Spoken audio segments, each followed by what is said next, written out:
বক্তব্যতে বাজে ওয়ার্ড কিংবা খারাপ ভাষা ব্যবহার করি নাই, এই পর্যন্ত করি নাই। আপনারা কখনো আমাকে পাবেন না যে আমি কোনো সময় কোনো বাজে ওয়ার্ড আমি ব্যবহার করেছি, কারণ আমার পরিবার আমাকে এই শিক্ষা দেয় নাই যে কোথাও বাজে একদম ন্যাস্টি ওয়ার্ড এগুলো ব্যবহার করা। কিন্তু আজকে আমি করব, প্রথমবার জীবনের। কারণ হচ্ছে আমাদের যে এই যে সরকার, তারা যে কমিটি করেছে, শিক্ষা কমিটি, আমরা অলরেডি একটা ডকুমেন্ট পেয়েছি 2025-এ তারা যে একটা গল্প বা একটা শিক্ষার ভিতরে কি কি দিচ্ছে তার একটা নমুনা কেউ একজন লিক করেছে, এবং এটা আসলে যে তাদের মধ্যে আছে সেটা আমরা কনফার্ম করেছি। তো সেখানে আমি আপনাকে পড়ে শোনাই যে একটা গল্প তারা দিয়েছে, এটা আপনারা সব অনলাইনে পাবেন। গল্পটার নাম হচ্ছে গার্ল বাই জামাইকা কিনকেইড, মানে মেয়ে গল্পটার নাম। তো গল্পটার এখানে অনেক সুন্দর সুন্দর কথা আছে, তার মধ্যে আমি একটা পড়ে শোনাই যেটা পড়তে আমার ভালো লাগছে না। মা তার মেয়েকে বলছে, এইভাবে রবিবারে হেঁটে যাবে, Sundays try to walk like a lady and not like the slut that you have bent on becoming. এটার মানে হচ্ছে এইভাবে, মানে রবিবারে ভালোভাবে হেঁটে যাবে যাতে করে তুমি যেই খানকি না সেটা হতে চাও তুমি সেটা না হতে পারো। এবং এই গল্পে এই ওয়ার্ডগুলি, মা মেয়েকে খানকি ডাকছে, এটা মানে বারবার আসছে।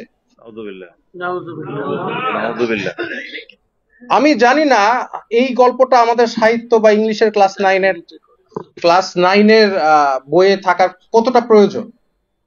আপনারা এই যে ভাইয়া বলছিল যে আমাদের ইসলামিক, আমরা আন্দোলন করেছি ইসলামের জন্য, এবং উনি বলছিল যাতে ইসলামিক ভ্যালুজ রাখে, আমাদের সংস্কৃতি যাতে ইসলাম এর যে মূল্যবোধটা সেটা আসে। আমাদের নবী করিম সাল্লাল্লাহু আলাইহি ওয়াসাল্লাম কি এই ধরনের ওয়ার্ড ব্যবহার করা কোনো গল্প বা এই শিক্ষার মধ্যে দিয়েছিল? কোরআনে কি এই ধরনের ওয়ার্ড আছে?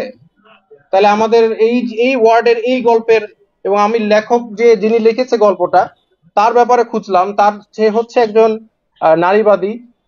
তো যার কারণে আরেক জায়গায় মা তার মেয়েকে বলছে এই একই গল্পে যে এই ওষুধটা এভাবে বানাতে হবে যেখানে তোমার বাচ্চা সৃষ্টি হওয়ার আগে বাচ্চাকে তোমরা ফেলে দিতে পারো। নাউযুবিল্লাহ। এই গল্প তারা হচ্ছে 2025-এ এসেছে। এই জন্য আবু সাইদ শহীদ হয়েছিল নাকি? এই জন্য দিস। তাহলে ইন দ্যাট কেস আমাদের তো আমরা কি চেষ্টা করেছি প্রত্যেকটা কমিটির মধ্যে একজন আলেম রাখার জন্য? না, দাবি তুললে তো হবে না, আন্দোলন তো আমরাও করেছি, আমাদের এখানে স্টেক আছে না, শুধু দাবি তুললে হবে?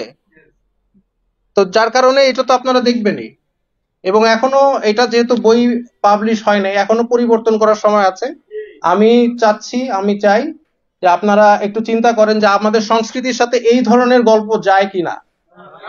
আমি এগুলো একটা টিচার ক্লাসের মধ্যে, বাচ্চারা তো কম বয়সী বাচ্চারা জিজ্ঞেস করবে যে স্যার এই যে স্লাট কথাটার মানে কি, খানকি মানে কি?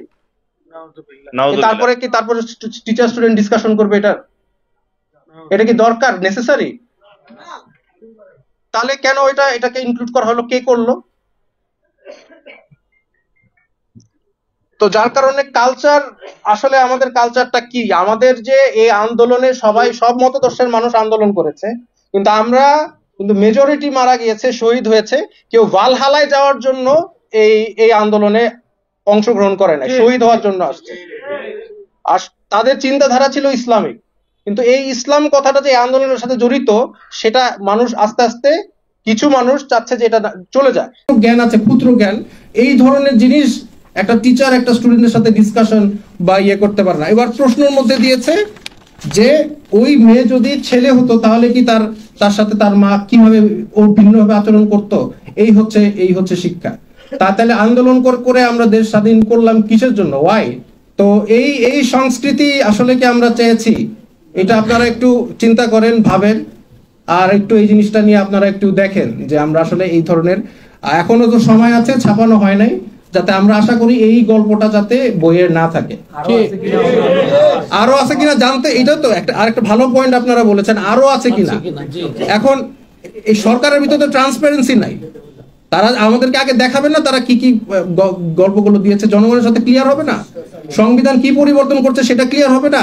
পাঠ্য বই ক্লিয়ার হবে না? তারা তো সব গোপনে করছে। কেন গোপনীয়তা? কেন এটা লিক করেছে? কেন লিক করা লাগবে? আমাদের তো জানার কথাই ছিল আপনারা কি কাজ করছেন। তো এইটাই বলে আমার বক্তব্য শেষ করেছি। আমি যখন এটা জানতে পারি আমি আসলে মানে মানসিকভাবে একটু আহত হই যে এটার জন্য কি আমি জেল খেটেছি, মার খেয়েছি, নির্যাতন হয়েছি এই জন্য